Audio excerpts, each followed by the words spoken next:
Oui, bonjour à tous, merci pour l'invitation et puis bien sûr merci à la FA pour le soutien pour ce projet. Alors je suis resté très, très, conceptuel, hein, dans la présentation.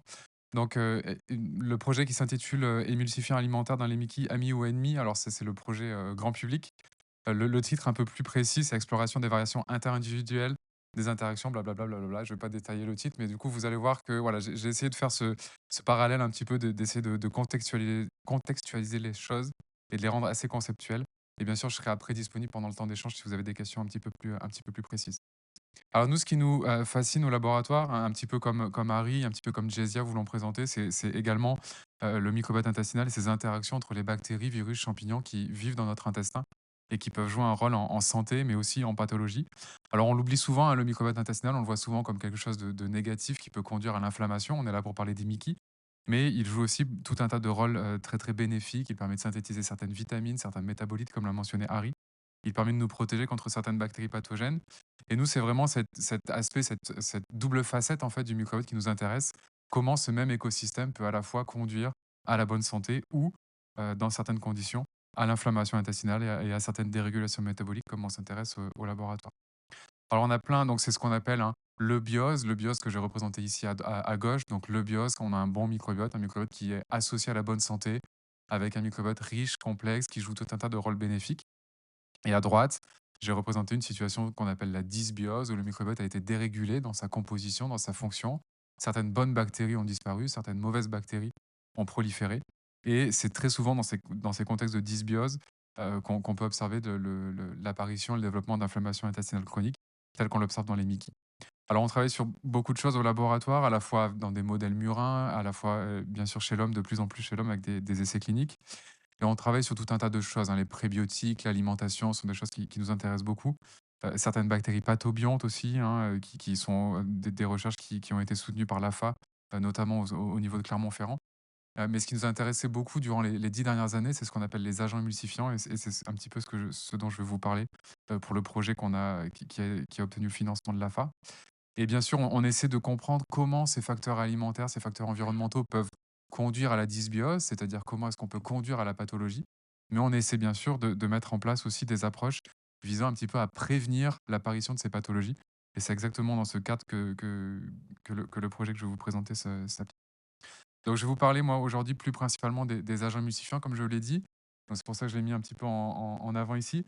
Et aussi des variations interindividuelles, c'est-à-dire que c'est vraiment ce sur quoi porte le projet qui a été soutenu par l'AFA, c'est d'essayer de comprendre comment certains de ces additifs alimentaires, je vais vous en parler vraiment très brièvement, comment certains de ces additifs alimentaires pourraient être négatifs pour certains d'entre vous, mais peut-être pas si négatifs que ça pour d'autres. Et c'est vraiment ce qu'on va essayer de comprendre dans ce projet de recherche.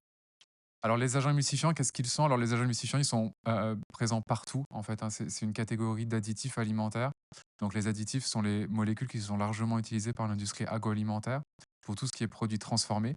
Il y a différentes catégories d'additifs, il y a les édulcorants, les colorants, les conservateurs et il y a les agents emulsifiants qui est la classe la plus large en fait, hein. Il y a quasiment 70 composés qui sont autorisés par les le par le qui sont autorisés, pour être utilisés par l'industrie.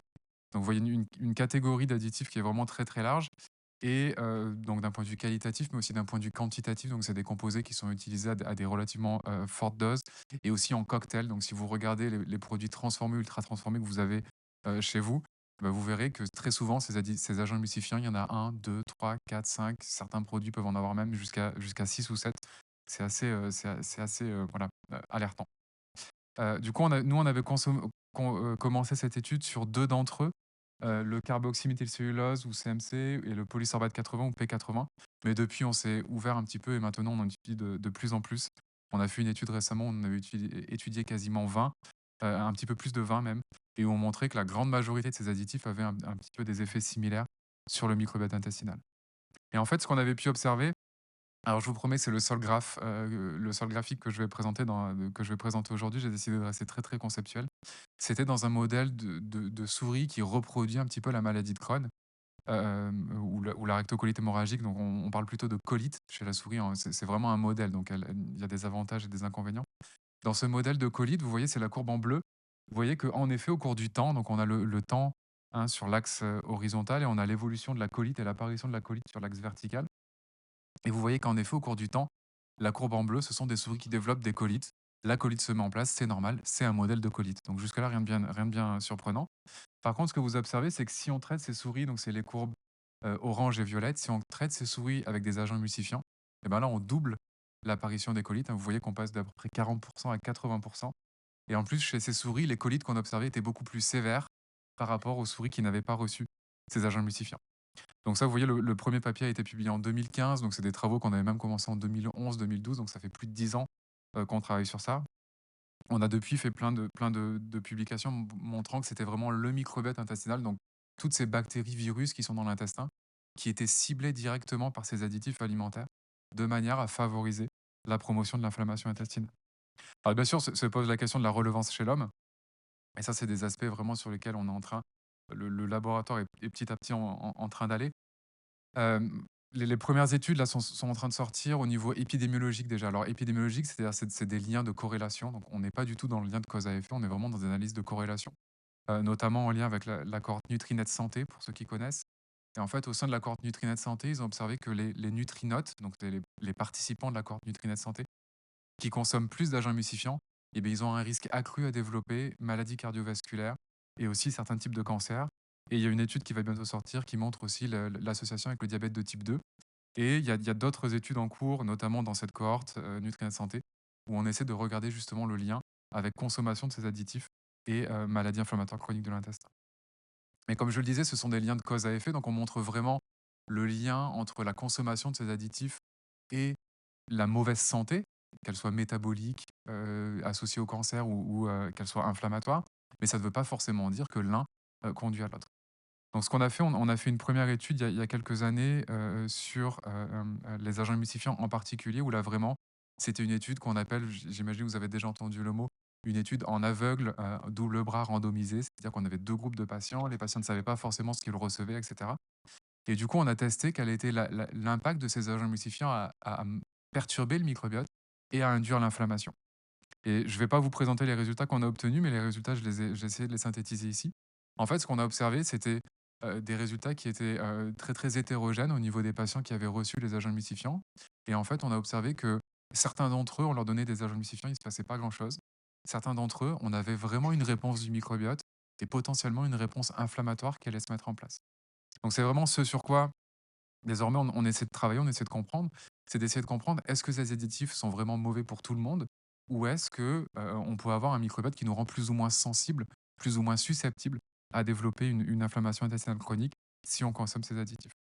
Et du coup, c'est dans le cadre de ce projet-là qu'on a reçu le financement de l'AFA, d'essayer justement de comprendre ces variations interindividuelles et en clair, essayer de comprendre est-ce qu'on est tous égaux face à ces additifs alimentaires ou est-ce qu'on pourrait être plus ou moins sensible, plus ou moins résistant. Alors ça, c'est le résumé du projet qui avait été mis dans l'application. C'était juste pour vous montrer que des fois, voilà, on simplifie un peu les choses, mais vous voyez qu'on va quand même, assez loin dans les projets, dans les thématiques qu'on recherche et les approches qu'on recherche. Et ici, je trouve que c'est très bien illustré puisque dans ce projet, financé par l'AFA, on va combiner, vous voyez, 3 approches. Vous voyez qu'on a des hommes en haut, au milieu, donc on va partir d'essais cliniques en cours, en collaboration avec des collaborateurs de Londres, où on teste l'impact des agents émulsifiants chez les patients Mickey. Donc on part d'échantillons humains et on part d'observations cliniques chez l'homme. On va utiliser ce qu'on a au milieu ici, c'est des petites chambres qui nous permettent au laboratoire de reproduire. Donc juste pour finir sur l'étude humaine, donc voilà, vous voyez, c'est une étude humaine. Je ne vais pas rentrer dans les détails, mais c'est une étude humaine beaucoup plus ambitieuse que ce que je vous avais présenté avant. Là, on est sur quasiment 200 patients et on regarde l'impact des agents émulsifiants chez ces 200 patients-là. Donc, vous voyez que c'est le cœur ici en haut, au milieu de notre projet. Et ensuite, ce qu'on va utiliser beaucoup, c'est des modèles de microbiote in vitro. Alors ça, c'est vraiment quelque chose qu'on trouve fascinant au laboratoire et qui nous permet vraiment d'aller très très loin dans ces compréhensions mécanistiques et qui nous permettent en fait dans ces petites cuves ici de reproduire les microbiotes de ces patients pour justement tester est-ce que tous les microbiotes vont répondre de la même manière? Est-ce qu'on a des microbiotes qui sont résistants ou est-ce qu'on a des microbiotes qui sont très sensibles? Et là, nos données préliminaires nous montrent vraiment que tous les microbiotes ne réagissent pas de la même manière. Et du coup, c'est vraiment ce qu'on veut étudier avec ce projet. Et du coup, juste pour finir, donc on aura des patients, on aura des microbiotes in vitro comme je l'ai présenté au milieu, et bien sûr, on peut rarement s'affranchir du modèle animal, donc on aura aussi des modèles de souris pour voir si en effet on est capable de prédire, d'identifier dans notre microbiote en tube est-ce qu'on est capable de prédire que tel ou tel patient a un microbiote qui le prédispose à développer l'inflammation s'il consomme ces additifs alimentaires? Donc voilà un petit peu ce que j'avais à dire sur ce projet-là. Je vais m'arrêter, conclure. Donc pour vraiment synthétiser, ce qu'on veut faire dans ce projet, c'est en lien avec une étude clinique en cours avec nos collaborateurs de Londres. On sait très bien que quand on va donner ou enlever ces agents émulsifiants à ces patients Mickey, on s'attend vraiment, et là on a clairement des données préliminaires qui nous montrent ces données-là. On sait très bien que certains patients vont être très sensibles à ces additifs, d'autres vont être plutôt protégés à ces additifs. Et ben nous, en fait, dans ce projet, on pense vraiment que c'est le microbiote qui est le senseur, en fait, qui est le capteur de cette sensibilité-là et qui fait qu'on est plus ou moins affecté quand on consomme ces additifs alimentaires. Et bien sûr, on va s'intéresser aux agents émulsifiants parce que c'est notre expertise, si je puis dire. Mais on pense vraiment que le concept, après, pourra s'appliquer à l'industrie agroalimentaire au sens plus large, à d'autres types d'additifs alimentaires, aux colorants, aux édulcorants, etc., etc. Et du coup, l'objectif au final, c'est au sein de la population atteinte de Mickey, de pouvoir justement essayer d'arriver à stratifier les patients en fonction de leur statut de sensibilité à ces additifs alimentaires-là, de manière à mettre en place une recommandation personnalisée, basée sur les données du microbiote. Et en fait, on propose ça dans ce projet, on n'est pas les seuls, hein. Avant, si on regarde ce qui se faisait dans le champ du microbiote, au sein des patients qui avaient des Mickey, on comparait très souvent les patients qui avaient des Mickey versus les patients contrôle. Donc on comparait vraiment les groupes de malades versus les groupes de patients sains. Mais de plus en plus, en fait, tous les chercheurs s'intéressent de plus en plus aux variations entre les individus au sein de ces groupes de malades. Et du coup, vous avez, au sein d'une population qui a une Mickey, on va avoir des microbiotes qui vont être altérés, mais plus ou moins selon les individus, etc., etc. C'est vraiment ce qu'on veut essayer de faire dans ce projet de recherche. Donc voilà, c'est vraiment quelque chose de collaboratif. On est très nombreux, on a plein de collaborateurs, comme je le disais, notamment à Londres, hein, qui vont nous permettre d'accéder aux échantillons cliniques, qui vont nous permettre de comprendre un petit peu ces interactions microbiote additifs dans la maladie de Crohn et la rectocolite hémorragique. Bien sûr, on a plein d'agences de financement qui nous soutiennent par le passé, par le présent et bientôt pour la fin. Donc merci encore pour votre soutien. Merci beaucoup.